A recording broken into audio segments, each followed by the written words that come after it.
السلام عليك يا رسول الله. السلام عليك يا حبيبي يا نبي الله يا رسول الله. بسم الله الرحمن الرحيم.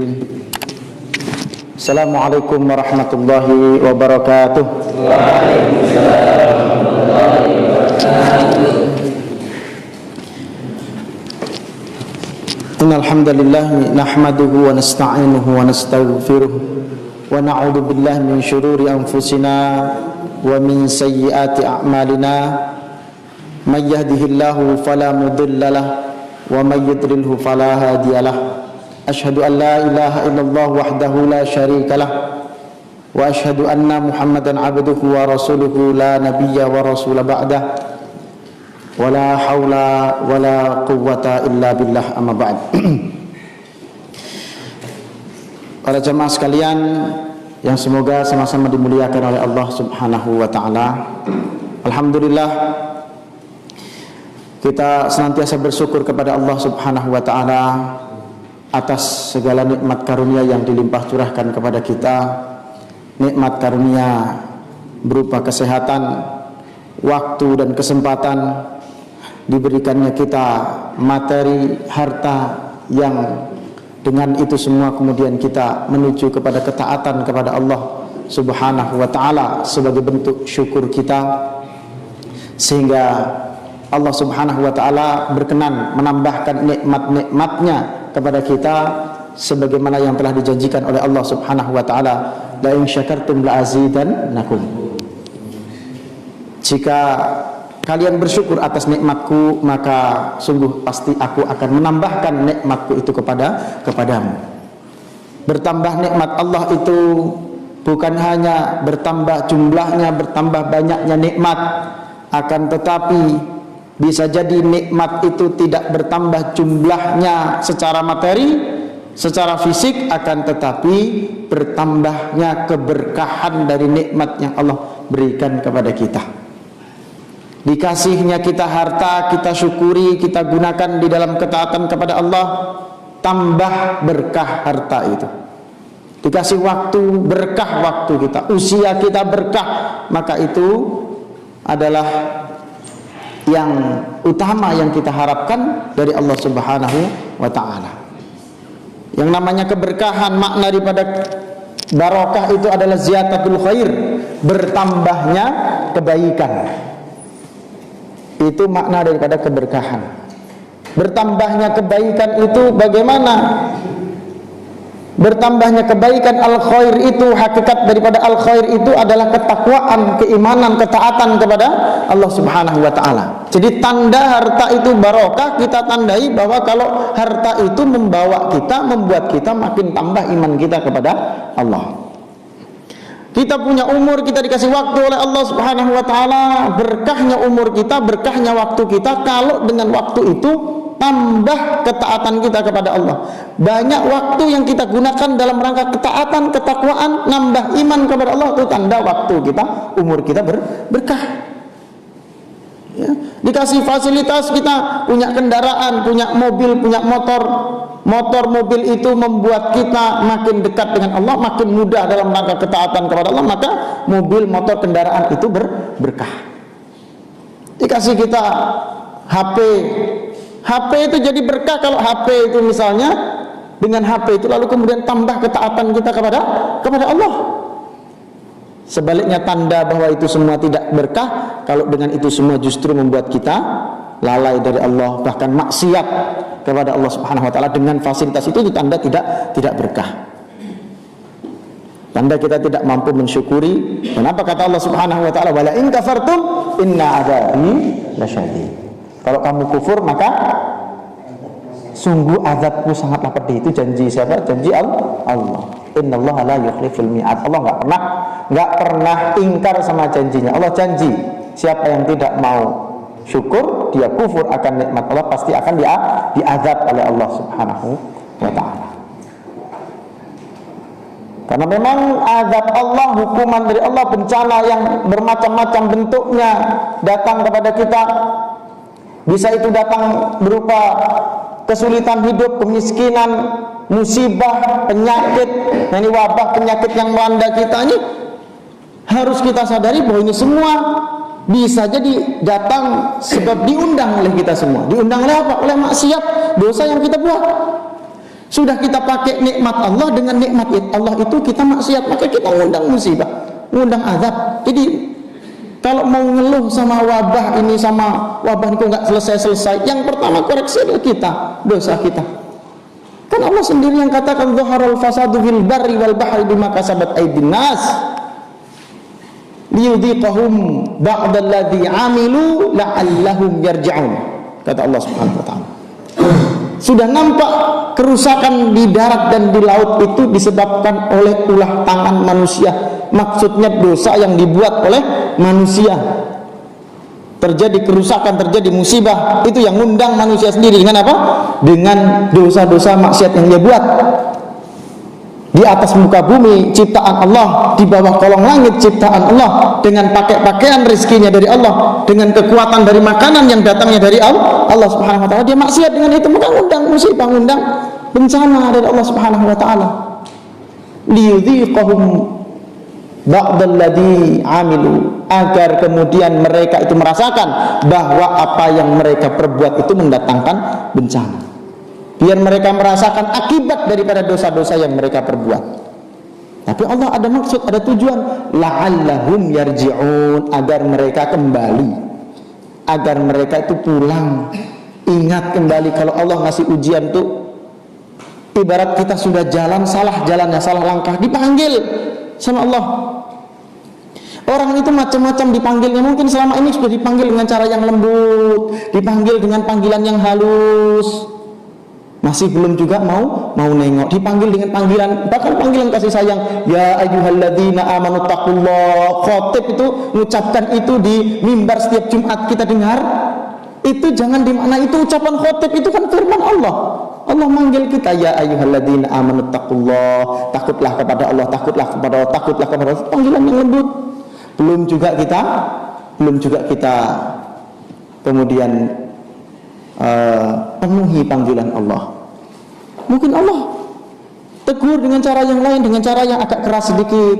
Kalau orang noleh dipanggil nggak bisa, mungkin dilempar pakai kerikil. Dipanggil pakai kerikil nggak noleh juga, dilempar pakai batu nggak bisa. Cuma kadang-kadang begitu dilempar batu langsung kita, siapa ini yang manggil? Padahal kita itu ditegur, jangan ke sebelah sana, salah. Dilempar kerikil nggak nengok kita. Ya, begitu dilempar batu marah kita. Kan gitu kita ini. Mungkin ditegur selama ini dengan berbagai macam teguran oleh Allah yang kecil-kecil, kita nggak sadar-sadar, masih banyak dosa maksiat dikerja. Ya, begitu kena musibah, kenapa? Sibuk nyalakan. Gara-gara itu. Ini konspirasi Cina, konspirasi Amerika, konspirasi Wahyudi dan sebagainya. Ya. Tuduh sana, tuduh sini. Ya, kita tidak memungkiri. Bisa jadi mungkin orang yang buat ada musuh-musuh Allah, mungkin orang-orang kafir, orang-orang jahat di luar sana, bisa jadi mereka yang bikin. Tapi siapa yang mengirim, menjadikan orang jahat itu kemudian melakukan, bisa menguasai kita, bisa memberikan mudarat kepada kita, kalau bukan karena kuasa Allah. Salah satu cara Allah untuk menghukum satu kaum itu dikirimkan musuh untuk menguasai mereka, ya, untuk membinasakan mereka. Itu caranya. Sebelum nyalah-nyalahkan yang lain, koreksi diri sendiri. Jangan-jangan kita sendiri memang yang mengundang bencana ini karena kurang syukur kepada Allah Subhanahu wa taala. Maka terus diulang-ulang nih, kalau taklim, pengajian, khutbah, kultum para ustadz selalu mengulang-ulang ayat bersyukur itu supaya kita tidak dapat azabnya Allah Subhanahu wa taala. Jangan sampai kemudian buat maksiat. Di antara sebab orang buat maksiat karena orang itu tidak tahu, tidak punya ilmu, karena jahil, karena bodoh, dia nggak mau belajar, nggak menuntut ilmu. Kalau orang sudah nuntut ilmu, sudah usaha, tapi kemudian masih ada yang tidak tahu, itu ada uzurnya, diampuni, dimaafkan oleh Allah. Al-uzur bil jahli, uzur untuk orang jahil yang nggak ngerti. Sudah belajar tapi memang belum sampai babnya, sehingga mungkin dia nggak tahu ini salah, ini benar dikerjakan misalnya. ada uzurnya. Tapi kalau orang yang dia bisa menuntut ilmu, dia punya akses untuk menuntut ilmu, tapi nggak mau belajar, lain cerita. Bukan orang nggak tahu, ini orang nggak mau tahu. Maka ini mengundang azabnya Allah Subhanahu wa ta'ala. Maka hadirnya kita duduk belajar seperti ini supaya kita tahu, supaya kita punya uzur. Kalau kita nggak tahu, punya uzur. Saya sudah belajar, tapi mungkin ada yang tidak saya pahami. Saya sudah belajar, dan saya belajar di sisa waktu saya mungkin capek. Sebenarnya mungkin pengajian ada itu disampaikan, cuma pas pengajian kebetulan pas saya ngantuk tidur loh saya. Jadi saya nggak dengar. Nah itu mungkin ada uzur lah dari Allah. Yang penting sudah hadir dulu pengajian.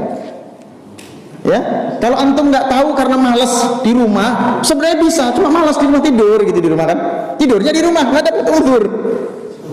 Tapi kalau tidurnya di kajian, insya Allah masih ada uzur. Sudah datang ngaji, tapi nggak tahan ya Allah. Ya, sudah nggak tahan, insya Allah ada uzurnya, sudah ada usaha, dimaafkan. Kan gitu ya, nggak apa-apa, tidur di kajian masih mending kalau nggak tahan kan gitu. Daripada tidur di rumah kan gitu ya. Cuma jangan telentang juga di pengajian nanti. Wah, Ustaz boleh nih telentang di pengajian. Mentang-mentang dapat uzur. Dan itu maksudnya. Nah, hadir kita di pengajian, kita baca ayat-ayat Allah, kita pelajari ayat-ayat Allah supaya kita dapat uzur. Kita nggak tahu dulu di masa Nabi. Pernah juga ketika berangkat perang, baru saja Futuh, baru saja Fathul Makkah, kemudian berangkat peperangan lagi.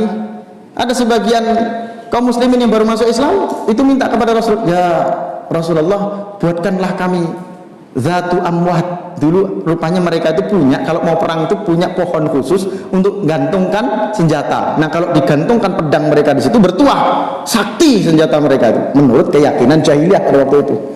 Rasul marah, tapi itu kan kesyirikan, tapi tidak divonis oleh Rasul, murtad lagi kau, karena dia belum tahu, mereka belum tahu uzur.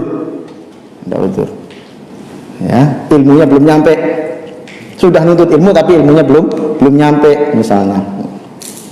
Nah, tapi kalau ada aksesnya kemudian dia tidak mau menuntut ilmu, dia malas belajar, nggak ada uzur untuk mereka. Ya, nah ini bahaya. Maka insya Allah mudah-mudahan Allah Subhanahu Wa Taala memberkahi pertemuan kita, majelis kita ini. Insya Allah sebagai upaya kita untuk menghindarkan diri dari wabah ini, kita mohon Allah Subhanahu Wa Taala mengangkat wabah ini. Kalau kita semakin banyak tahu baik buruk, salah benar, halal haram, kita tahu, jadi banyak yang bisa kita hindari yang haram-haram itu. Oh, baru tahu saya ternyata ini haram. Selama ini tiap hari itulah pekerjaan saya.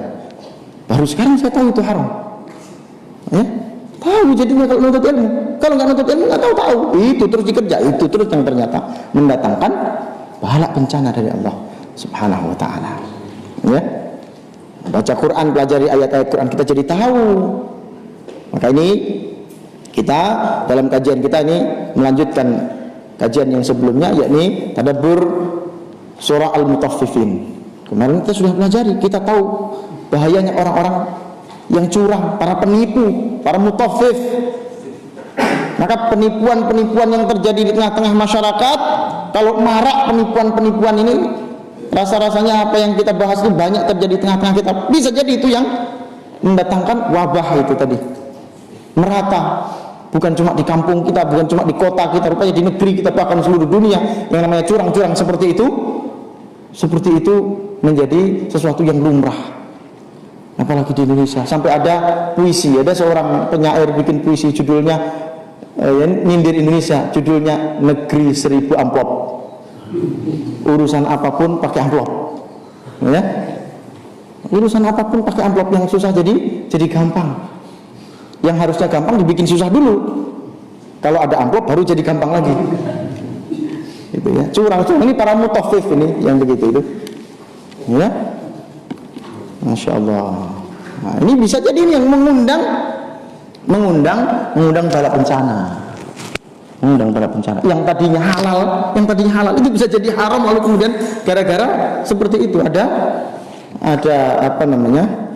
tipu menipu di situ, ada curang-curangan di situ. Dan itu sudah jadi hal yang lumrah. Ya, sama-sama tahulah gitu. Sering kan dengar, tapi begini Pak. Nah, tapi ini ada sama-sama tahulah pokoknya. Seolah-olah itu orang tidak diberitahu, semua orang sudah tahu kok namanya pelicin. Harus ada pelicinnya Pak. Bawakan oli semua orangnya. Minyak goreng. Ini Pak pelicinnya. Tapi pernah ada seorang kawan yang cerita. Jadi ada di satu instansi orang minta tolong. Ya tapi Pak, ini nanti Bu gitu ya. Setelah ini ya lah, mungkin ada biaya untuk ongkos fotokopi gitu ya. Ya fotokopi kan 2.000 berapa lembar kan bisa kasihnya segitu. Ini Pak untuk ongkos fotokopi. Nggak paham apa ya, untuk ongkos fotokopi. Ya. Untung tidak bilang untuk beli odol, belikannya odol sepak nanti. Nah lihat, lumrah jadi yang seperti itu. Jadi bisa jadi ini yang mengundang bencana. Maka kita mesti belajar banyak tentang ini. Jangan-jangan kita termasuk orang yang senang menipu. Nah, kemarin kita bilang negeri kita negeri 1000 amplop, negeri cinta damai, dikit-dikit atur damai lah Pak. Nah, ya, ternyata justru yang damai-damai itu mengundang bencana, mengundang bala. Na'udzubillah. Ya, jangan sampai terjadi. Saya pernah ini kejadian, masya Allah. Ini diambil ibrohnya ya. Ini ya wallahualam, mungkin bisa jadi ini ada pendidikan di orang tuanya atau di lingkungan yang pernah ia dengar. Ada anak kecil ya di sekolah, saya mengujikan ujian. Pas yang pelajaran yang saya ujikan itu, dia nggak bisa. Harusnya dia bisa, sudah harusnya. Ini ujian.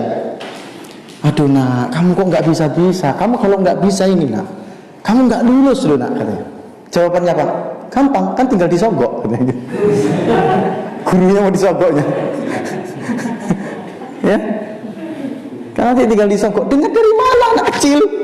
Masya Allah, ini saking lumrahnya kupingnya biasa mendengar yang seperti itu. Na'udzubillah min dzalik. Ini bahaya mengundang bencana. Kita akan lanjutkan, kemarin kita sudah ayat 1 sampai ayat ke-6 surah Al-Mutaffifin. Sekarang kita lanjutkan surah Al-Mutaffifin ayat yang ke-7.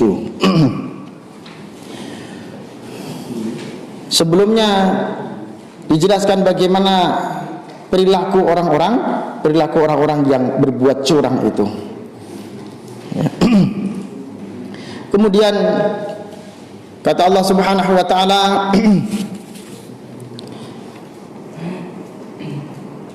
di ayat-ayat yang sebelumnya menerangkan tentang celakanya orang-orang yang mutaffif tadi, celakanya orang-orang yang curang tadi itu. Ya. Lalu Allah Subhanahu wa taala mengingatkan kepada mereka akan datangnya hari yang besar, yaumin adzim, ya. Ala yadunnu ulaika annahum mab'utsun yaumin adzim yauma yaqumun nasu lirabbil alamin. Diingatkan tentang datangnya hari yang dahsyat, yakni hari kiamat, di mana orang kemudian akan dibariskan oleh Allah Subhanahu wa taala untuk dihitung amal-amal mereka. Kemudian di ayat yang ke-7 Allah Subhanahu wa taala berfirman, "Kalla inna kitabal fujjari lafi sijjin." Kalla, sekali-kali tidak, sekali-kali jangan begitu. Di dalam terjemahnya dimaknakan seperti itu. Tetapi para ulama mengatakan makna kalla itu tidak selalu maknanya adalah sekali-kali tidak. Ya. Sebagaimana di antaranya Imam Jalaluddin Al-Mahalli ketika menafsiri makna kata kalla ini dalam tafsir Jalalainnya, beliau mengatakan kalla di sini maknanya adalah haqqan.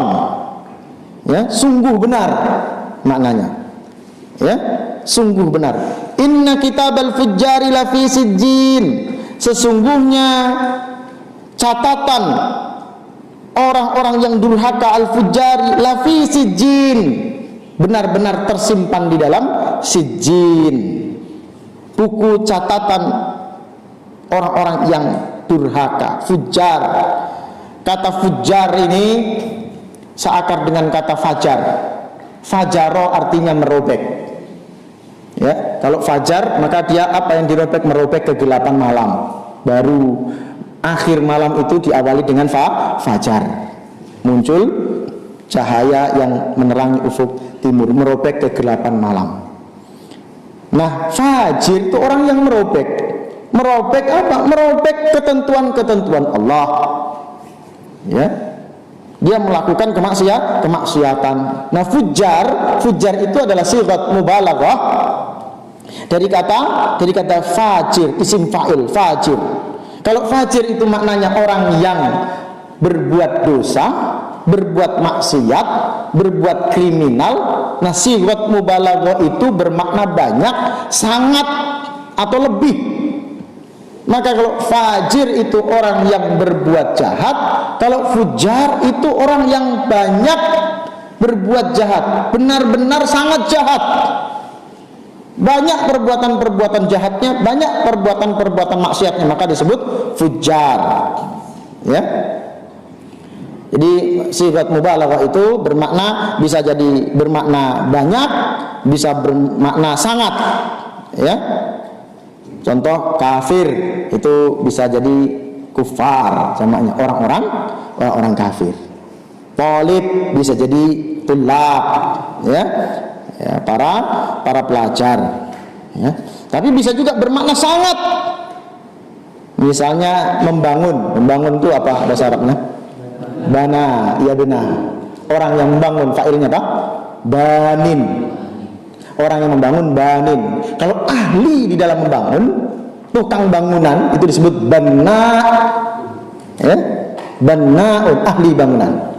Sangat ahli di dalam membangun. Itu bana, itu menggunakan bentuk sighah mubalaghah. Ya. Pengampun, ghafir. Allah disebut Al-Ghaffar atau Al-Ghafur, sama itu sighah mubalaghah.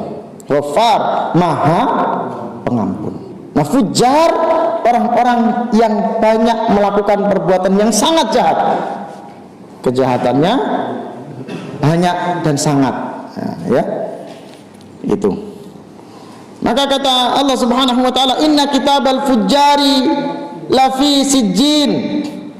Maka kitabal fujjar itu adalah catatan kriminal, catatan perbuatan-perbuatan kriminal orang-orang yang kejahatannya itu sudah sangat banyak. Kata Allah Subhanahu wa taala, tersimpan rapi di dalam sijjin. Nah, makna sijjin ini juga ada beberapa pendapat para ulama. Yang pertama, ada pendapat yang mengatakan bahwa sijjin ini maknanya adalah nama dari kitab catatan itu, buku catatan itu namanya sijjin. Pendapat yang kedua, sijjin itu adalah sebuah tempat. Sijjin ini kan berakar dari kata sijnun. Apa sijnun artinya? Penjara, tempat yang sempit, tempat yang pengap. Ya. Penjara yang sempit, yang pengap, itu sijin. Sijin maknanya adalah tempat yang sangat sempit, sangat mengerikan, tempat hukuman yang sangat mengerikan. Ya. Kalau pendapat yang pertama, kalau kita mengikut pendapat pertama yang mengatakan bahwa sijin itu adalah nama buku itu, berarti buku itu tersembunyi, buku yang sangat kemudian tertutup rapat, kan begitu.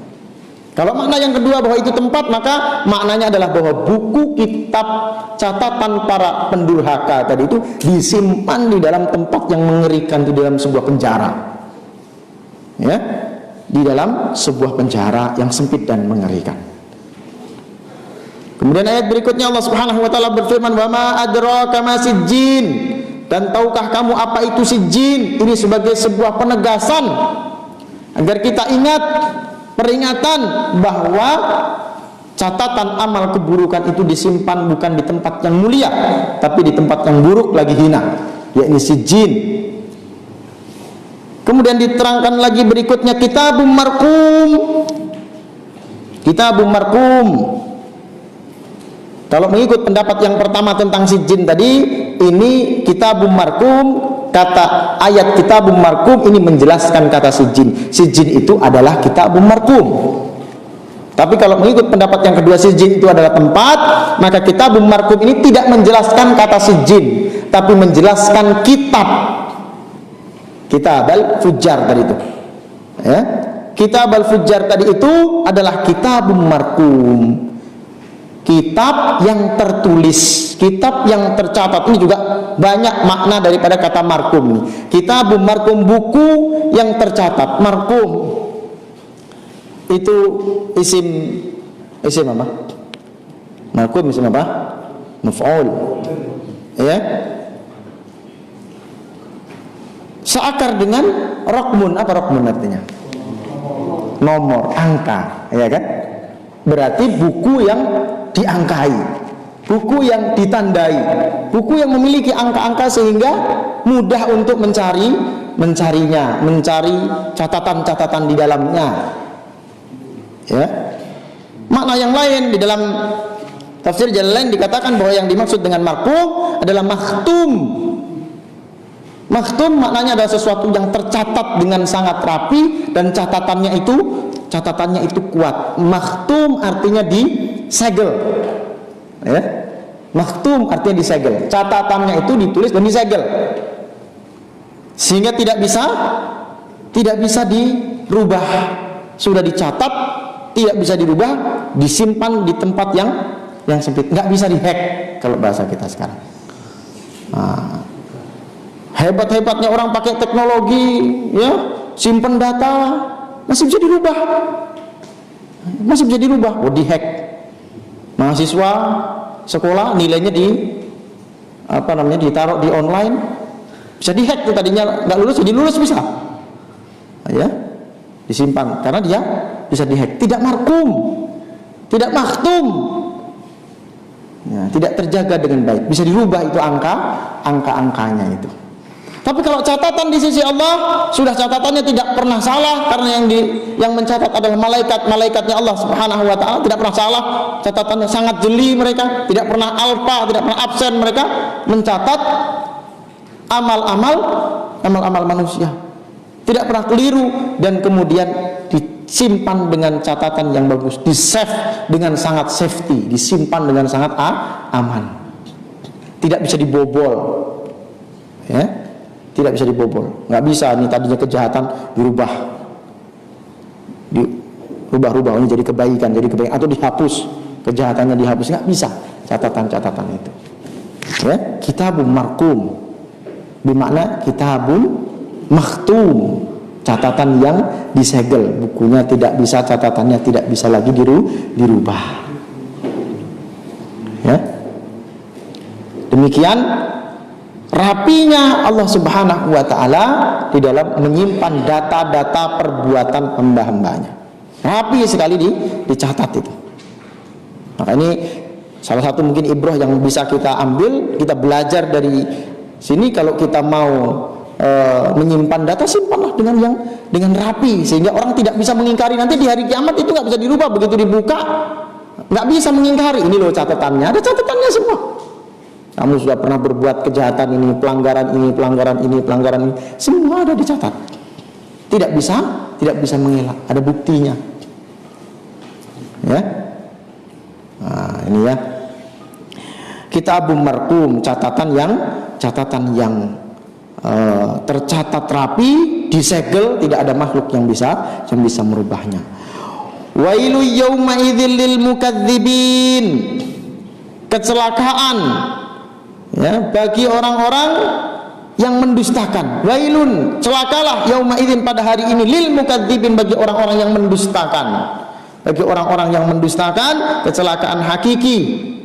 Di hari kiamat itu tidak ada kecelakaan yang buruk kecuali kecelakaan itu, kerugian yang hakiki. Kalau di dunia kita ketimpa masalah, kalau di dunia kita ketimpa musibah, ada masalah seperti ini, sakit misalnya, rugi perniagaan kita itu masih sangat-sangat ringan dibandingkan nanti dengan kerugian kalau itu dialami di akhirat. Ya. Sakit, bahkan terbunuh, mungkin kita mati di dalam peperangan, itu lebih kecil dibandingkan dengan kecelakaan yang akan ditimpa nanti, yang akan menimpa orang-orang yang fajir, orang-orang yang jahat di akhirat. Oleh karenanya, jemaah yang dirahmati oleh Allah Subhanahu wa taala, tidak layak kita kalau kemudian mengeluh atas musibah-musibah yang menimpa kita. Kalau musibah-musibah duniawi, jangan takut, jangan khawatir. Tidak layak seorang mukmin itu terlampau takut kepada musibah-musibah di dunia ini, takut sama musibahnya. Takutnya itu kepada Allah. Kalau kita datang musibah, takutnya kepada Allah. Allah ngasih musibah saya ini apa? Allah negur apa? Bukan takut sama bencananya, bukan takut sama sakitnya, karena sakit itu remeh sekali kalau dibandingkan dengan sakitnya yang menimpa orang-orang kafir, azab yang menimpa orang-orang kafir, orang-orang fajir nanti di akhirat. Maka kalau cuma kerugian materi, kerugian fisik, tidak perlu kemudian kita berlarut dalam kesedihan, asal terjaga iman kita. Ya, rugi materi nggak usah dipikir, yang penting iman kita masih terjaga. Itu yang paling penting. Ya, selama iman kita masih kokoh, maka tidak ada kekhawatiran di dalam hidup ini. Maka tidak layak bagi seorang mukmin, misalnya dalam kondisi seperti sekarang ini, kita takut berlebih-lebihan, takutnya kepada penyakitnya itu, kepada virusnya itu. Nggak usah takut sama virusnya, takutnya kepada Allah. Kalaupun misalnya ada ketentuan-ketentuan yang kita jalankan, misalnya ada yang lockdown dan lain sebagainya, itu semata-mata kita mengikuti apa yang diperintahkan oleh Allah Subhanahu wa taala. Ya. Apa yang diperintahkan oleh Allah Subhanahu wa taala. Bukan karena hanya takut kepada si virus itu tadi. Begitu. Tapi takutnya kepada Allah Subhanahu wa taala. Kita terus introspeksi, kenapa ini virus enggak pergi-pergi ini, kenapa? Kenapa bencana ini kok enggak selesai-selesai? Katanya dulu ada yang bilang paling 6 bulan aja ini gitu ya, selesai. Ternyata ini udah lewat kan begitu, kok belum selesai-selesai. Dulu katanya bilang sampai mungkin Juni. Ya, sudah Juni, mungkin sampai Agustus. Nanti sudah Agustus, nanti bilang sampai Oktober. Ya? Enggak, akhirnya ada yang frustasi, ini kayaknya puluhan tahun. Akhirnya seperti itu. Ya? Daripada salah terus puluhan tahun gitu. Ya? Nah, kita bukan sedih kenapa enggak pergi-pergi. Kita sedihnya dosa apa yang belum terhapus ini? Ya? Dosa apa yang belum terhapus? Maka istighfarnya istighfar masal atas segala macam dosa. Nah, kita dalam surah ini sudah membahas bahwa ada dosa yang sulit sekali menghapuskannya, adalah dosa yang berkaitan dengan makhluk Allah yang lain. Dosa mendolimi orang lain, dosa mengambil hak orang lain. Tidak semudah kalau kita berdosa yang mendolimi diri sendiri. Ya. Walaupun dosa besar, kalau mendolimi diri sendiri, kita minta ampun kepada Allah dengan ikhlas, insya Allah diampuni. Tapi kalau dosa dengan orang lain, itu tidak cukup kita nangis-nangis di hadapan Allah, tengah malam kita nangis berdiri, sholat lama berdiri kita, kemudian dosa itu diampuni kalau belum menunaikan haknya untuk orang lain, hak orang lain yang kita rampas, atau nama orang lain yang kita rusak, kehormatan orang lain yang kita rusak, belum kita kembalikan, kita bersihkan namanya itu, maka tidak diampuni oleh Allah Subhanahu wa taala dosanya. Mungkin banyak para ulama, para ustadz, para khotib di mimbar-mimbar ketika wabah ini terjadi, ayo ini saatnya kita bertobat kepada Allah. Akhirnya banyak orang sadar, oh ya, tobat, masjid ke masjid, orang rame-rame. Ya, walaupun banyak begitu sadar, oh ya harus ke masjid, pas ke masjid, masjidnya tutup gitu. Ya. Tapi banyak orang yang mulai sadar, sebegitu masjid buka, orang datang ke masjid, tapi dia lupa, dia sudah rajin ke masjid, tapi dia lupa ada dosa-dosa yang ada urusannya dengan orang lain, dosa yang menzalimi orang lain, dosa yang mengambil hak orang lain, merampas haknya orang lain, hartanya orang lain, barangnya milik orang lain. Nah, hati-hati. Ini santri ini yang biasanya tuh gosop itu, ngambil hak orang lain. Hati-hati itu, penyebab datangnya corona itu nggak pergi-pergi gara-gara rajin gosop. Ya, berangkat ke masjid, orangnya belum berangkat, sandalnya nyampe duluan. Wali rupanya ini, calon wali. Hebat, sandalnya bisa jalan duluan. Ya, saat mirip-mirip itu, Bilal itu kan diinformasikan sama Nabi, aku mendengar terompahmu di surga mendahuluiku. Ya, ternyata terompah saya juga mendahului saya ke masjid, Ustaz. Tanda-tanda wali barangkali ini. Ya, hati WhatsApp itu memakai barang orang lain tanpa izin, itu kezaliman kepada orang lain kalau nggak minta maaf. Bayangkan orang sudah rapi, berangkat nyeker, kakinya kotor sampai ke sini, gara-gara sandalnya di WhatsApp. Itu pengundang corona itu. Ya, WhatsApp itu. Ya. Tapi itu santri di pesantren sana, kalau pesantren sini tidak ada. Insya Allah. Ya. Sendal ustadznya lagi diambil. Lebih besar lagi itu dosanya itu. Ya. Ya. Maka ketawanya keras kan, karena bukan pelakunya, Oh, pesantren yang jauh di sini enggak ada. Insyaallah. Ya, enggak ada yang ngaku maksudnya. Itu ya. Nah, hati-hati, wailu yauma idzil lil mukadzibin. Celaka bagi orang-orang yang mendustakan apa? Alladzina yukadzibuna biyaumiddin, mereka mendustakan hari kiamat. Mereka tidak percaya akan adanya hisab, mereka tidak percaya akan adanya balasan. Ya.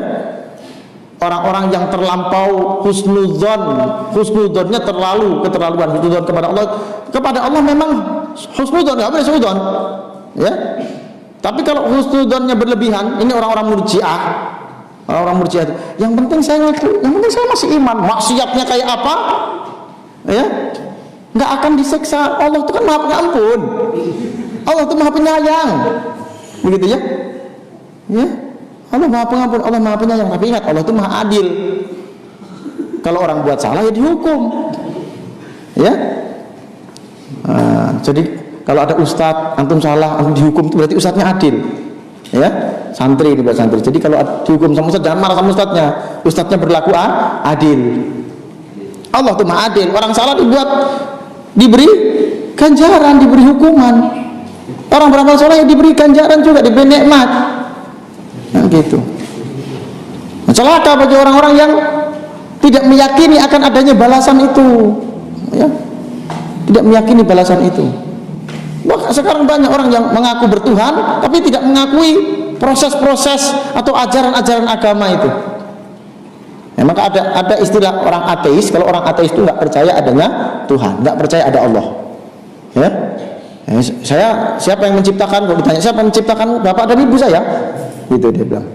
Ya, alam semesta lahir dari mana? Ya, kalau orang beragama itu kun fayakun, dalilnya gitu. Allah menciptakan alam semesta ini adanya dengan kun fayakun. Kalau orang ateis, alam semesta ini adanya dengan mak betunduk. Gitu. Tahu enggak orang mak betunduk? Orang Jawa itu bilang mak betunduk itu datang tiba-tiba. Kalau orang beragama kun fayakun, gitu. Ya. Ada orang ateis nggak percaya ada Tuhan. Ada lagi orang agnostik namanya. Agnostik itu dia percaya adanya Tuhan tapi nggak mau ikut agama. Dia bilang agama itu konspirasi manusia. Nah, ini agnostik namanya, nggak percaya adanya hari kiamat. Ditanya, kamu, saya menyembah Tuhan, alam semesta diciptakan Tuhan, tapi menurut agama begini, saya nggak percaya agama. Nah, apa kata Allah?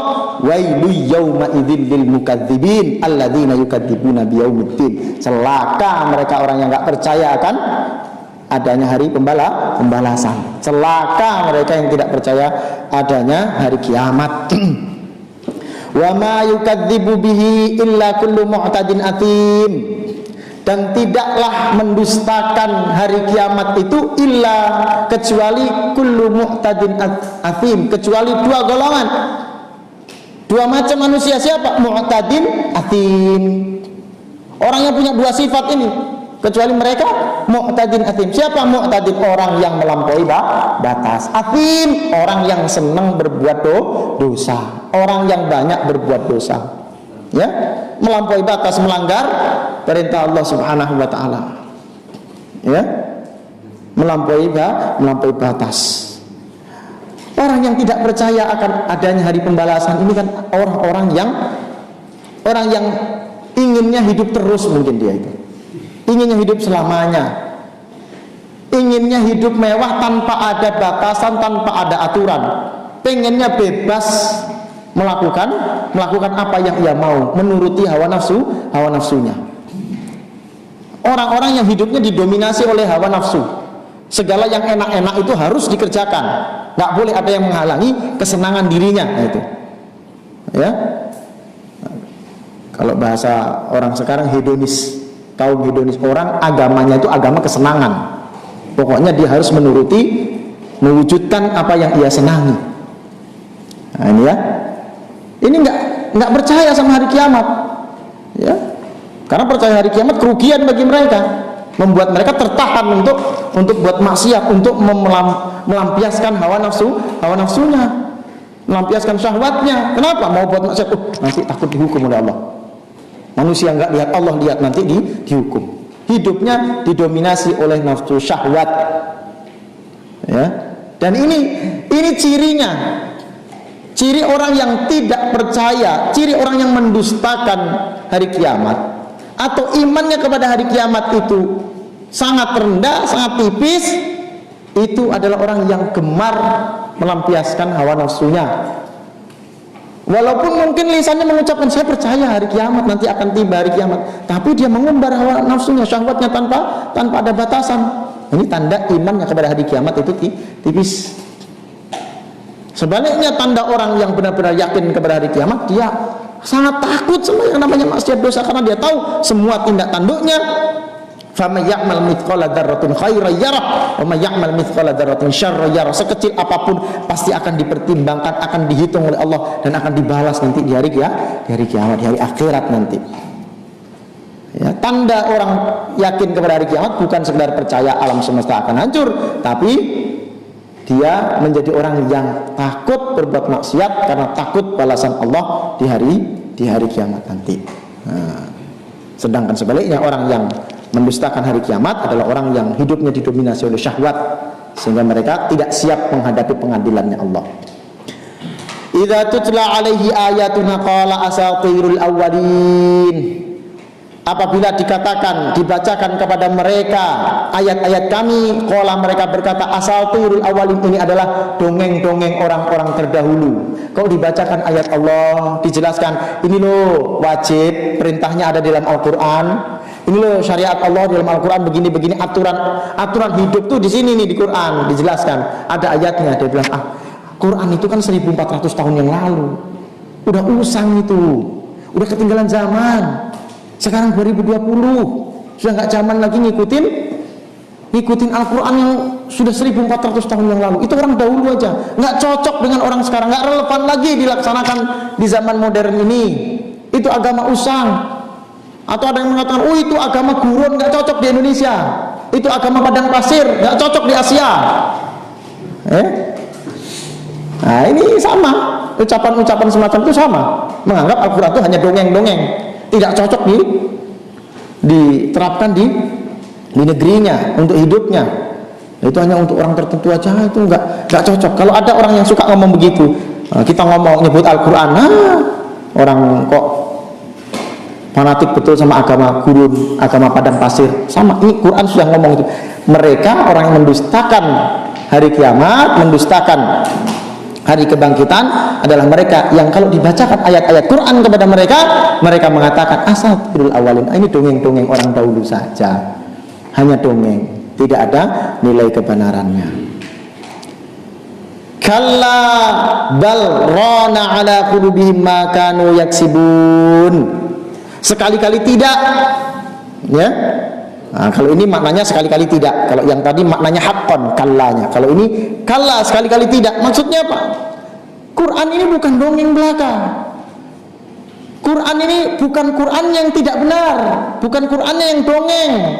Bal rana ala qulubihim ma kanu yaksibun. Akan tetapi rana ala qulubihim, ada noda di dalam hati mereka ya, disebabkan oleh perbuatan mereka, disebabkan oleh karena tadi mereka syahwatnya mendominasi hidup mereka. Sebab itulah mereka tidak bisa kemasukan cahaya hidayah, halang oleh cahaya hidayah hatinya itu. Ya, ada ron tadi itu, ada karat, ada noda yang menutupi hatinya, sehingga ayat Quran itu nggak masuk, ditunjukkan kepada ayat Quran itu nggak masuk.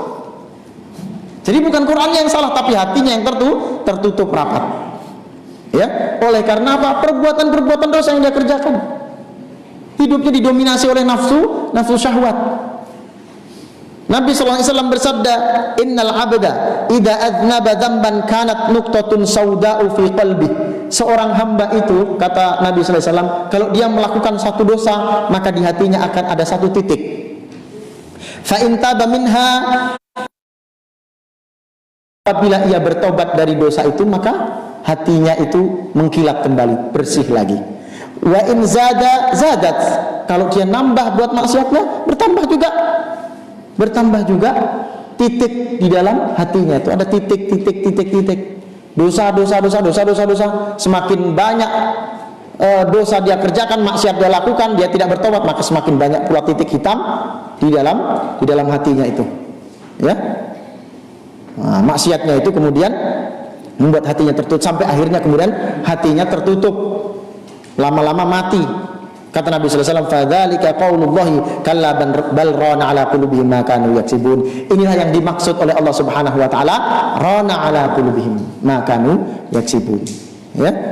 Ini yang dimaksud oleh Allah Subhanahu wa taala, mereka itu tidak bisa mengikuti Al-Qur'an karena apa? Karena tertutup hati mereka.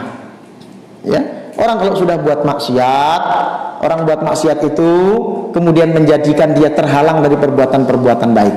Bahkan satu maksiat itu akan menyebabkan datangnya maksiat-maksiat yang lainnya.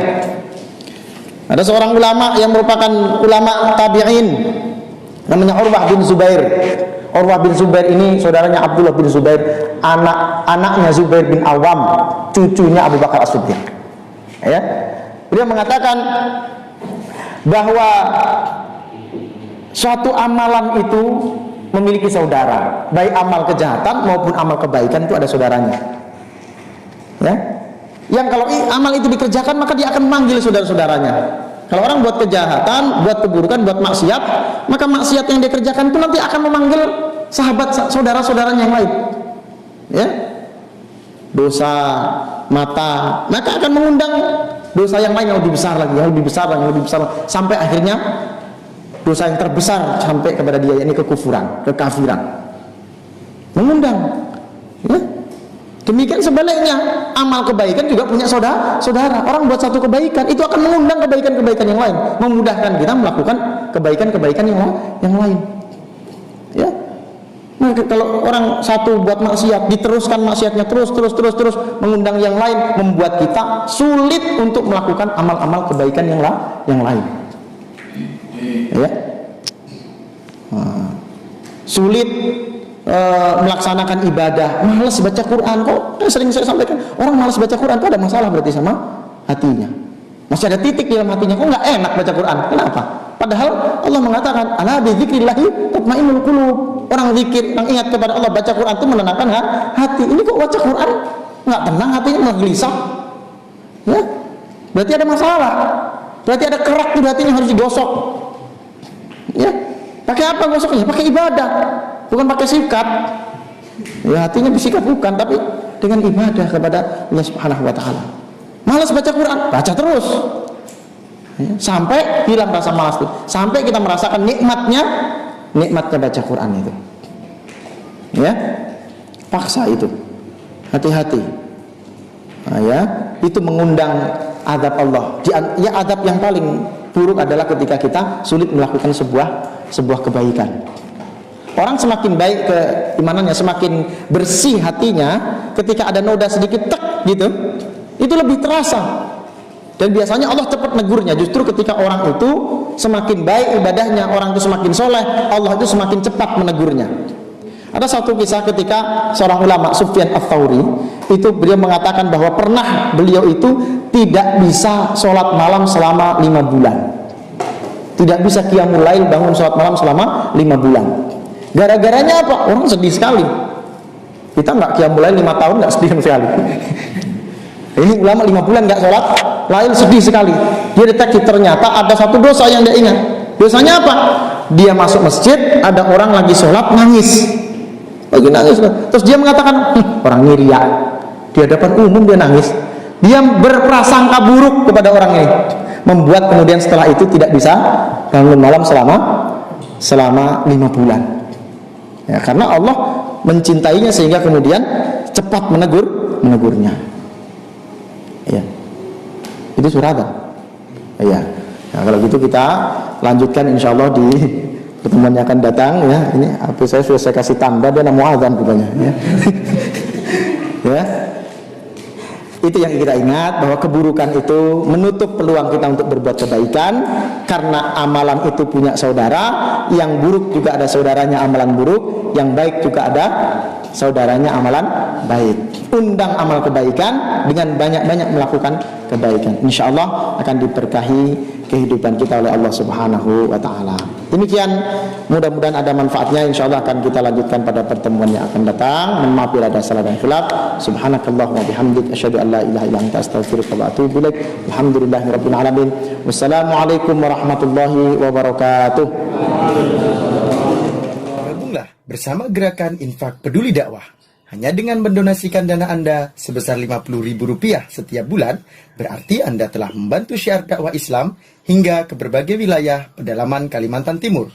Karena dakwah tak harus ceramah.